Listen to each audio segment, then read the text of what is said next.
Hi welcome back to our channel. ನಾನಿವತ್ತು ಹಳ್ಳಿಯ ಬಾಣಂತನ part 2 ವಿಡಿಯೋವನ್ನು ಮಾಡ್ತಾಯಿದ್ದೀನಿ.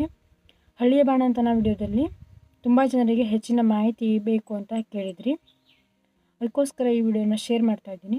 ಬನ್ನಿ ಇವಾಗ ನೋಡೋಣ. ಹಳ್ಳಿಯ ಬಾಣಂತನ ಇಷ್ಟಪಡೋರಿಗಾಗಿ ನಾನು ಈ ಬುಕ್ಕನ್ನು ರೆಫರ್ ಮಾಡೋಕ್ಕೆ ಇಷ್ಟಪಡ್ತೀನಿ. ಇದು ಬಾಣಂತಿ ಪುರಾಣ ಅಂತ ಶ್ರೀಕಲಾ DS ಅವರು ಬರೆದಿರೋದು. ತುಂಬ ಅರ್ಥಪೂರ್ಣವಾಗಿ ರಸವತ್ತಾಗಿ ಹಳ್ಳಿಯ ಬಾಣಂತನವನ್ನು ವರ್ಣನೆ ಮಾಡಿದ್ದಾರೆ. ಹಳ್ಳಿಯ ಬಾಣಂತನವನ್ನು ಇಷ್ಟಪಡೋರಿಗೆ ಇದು ತುಂಬ ಇಷ್ಟ ಆಗುತ್ತೆ. ಈ ಪುಸ್ತಕ ಒಮ್ಮೆ ಓದಿ ನೋಡಿ. ಇದು ಅಮೆಝಾನಲ್ಲಿ ಸಿಗುತ್ತೆ. ಡಿಸ್ಕ್ರಿಪ್ಷನಲ್ಲಿ ಲಿಂಕ್ ಕೂಡ ಹಾಕಿರ್ತೀನಿ, ಬೇಕಾದರೆ ಬೈ ಮಾಡ್ಬೋದು. ಹಾಗೆ ಮತ್ತೊಂದು ಪುಸ್ತಕವನ್ನು ರೆಕಮೆಂಡ್ ಮಾಡೋಕ್ಕೆ ಇಷ್ಟಪಡ್ತೀನಿ, ತಾಯಿ ಮಗು ಅಂತ. ತುಂಬ ಚೆನ್ನಾಗಿದೆ. ಇದನ್ನು ಡಾಕ್ಟರ್ ಅನುಪಮಾ ನಿರಂಜನ್ ಅವರು ಬರೆದಿರೋದು.